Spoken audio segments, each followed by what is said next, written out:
అమరకంటక్ కాలచూరి కాలం నాటి పురాతనమైన దేవాలయాలు. పంచమఠ ఆలయము ఒక ఎత్తైన ప్లాట్ఫామ్పై 5 రకాల ఆలయాలు కలవు. ఈ ఆలయం ఎదురుగా పాతాళేశ్వర ఆలయం కలదు. లోపలికి వెళ్ళడానికి కిందకి దిగి మెట్లు దిగి వెళ్ళాలి. ఈ ఆలయాన్ని శంకరుడు స్వయంగా ప్రతిష్ఠించాడని చెప్తారు.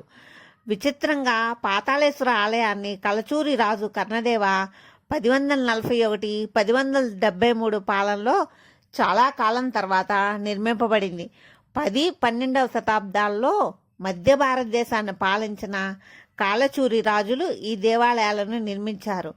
నర్మదా ఉద్గవ సముదాయానికి ఎదురుగా ఉన్న కాలచూరి కాలం నాటి పురాతన ఆలయాలు, అమరకంటక్లోని తీర్థయాత్రలో పురాతన కట్టడాలు, జోహిలా టెంపుల్ మరియు కర్ణ దేవాలయము.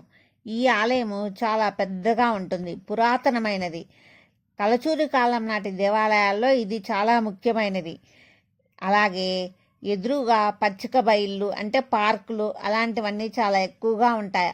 వాతావరణం అంతా చాలా ఆహ్లాదకరంగా ఉంటుంది.